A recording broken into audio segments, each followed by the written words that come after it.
ছি জবা, তুমি সত্যি সামান্য ওই হারটা দেখে লোভ সামলাতে পারলে না? চুরি করে নিলে? না দিদিমণি, ও চুরিটা করিনি, তোমাকে বিশ্বাস তো কর। আমি তো আগেই জানতাম এই জবার চুরি করার স্বভাব আছে। ছি, আমি তো ভাবতেই পারছি না। কর্তামা, খবরদার। ছি জবা, ছি।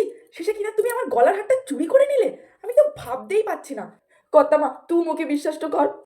বিশ্বাস আর তোমাকে প্রশ্নই ওঠে না। অ্যানা, তুমি এই মেয়েটাকে বলো আমার চোখের সামনে থেকে সরে যেতে, বেরিয়ে যেতে আমার এই বাড়ি থেকে।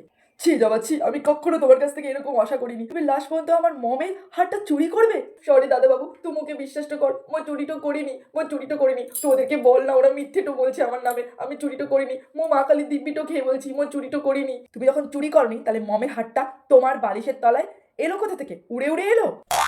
উড়ে উড়ে কেন আসবে? এটা তো আমি গিয়ে জবার বালিশের তলায় রেখে এসেছিলাম। বেচারা জবা জানেও না। আহারে, ঠিক হয়েছে, দেখ কেমন লাগে। আমি আমি নিজেই তো জানি না যে গিন্নিমার গলার হারটা আমার বিছানার তলে কিভাবে এলো। ওকে বিশ্বাস তো কর সরিদাদা বাবু, তুমি ওকে বিশ্বাস তো কর। তুমি আমাকে ছবে না। তুই আমাকে অবিশ্বাস করলি সরিদাদা বাবু। মম, ওকে বাড়ি থেকে বের করে দাও, এক্ষুনি বের করে দাও। আমি ওর আর মুখ দেখতে চাই না। ঠিক আছে, মো এই বাড়ি ছেড়ে চলে তো যাচ্ছি, কিন্তু মো কথা দিলাম মো আবার ফিরে তো আসবো। 1 মাস পর। বাবু, তুই তাড়াতাড়ি ডাক্তার ডাক। মনে হচ্ছে আমি আর বাঁচতে পারবো না।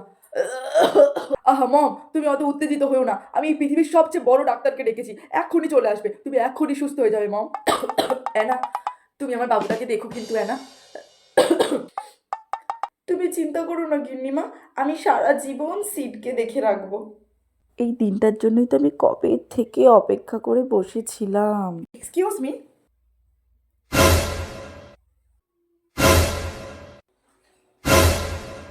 জবা, তুমি এত বড় ডাক্তার হয়ে গেছো?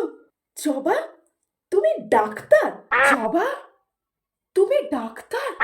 হ্যাঁ, আমি হলাম সেই জবা যাকে একদিন চোরের অপবাদ দিয়ে আপনারা সবাই আমাকে ঘর থেকে বার করে দিয়েছিলেন। আর আজকে আমি এই পৃথিবীর 1 নম্বর ডাক্তার।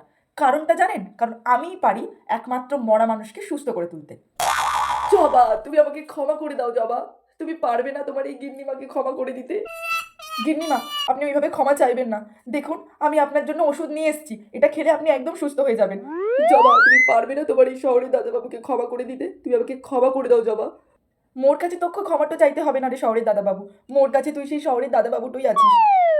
এত কিছু প্ল্যান করে আমি এই জবাটাকে বাড়ি থেকে বার করলাম, আর এই জবাটা আবার ফিরে এলো? না না, আমাকে আবার নতুন করে কিছু একটা ভাবতেই হবে। জবাটাকে আমি বার করেই ছাড়বো আবার।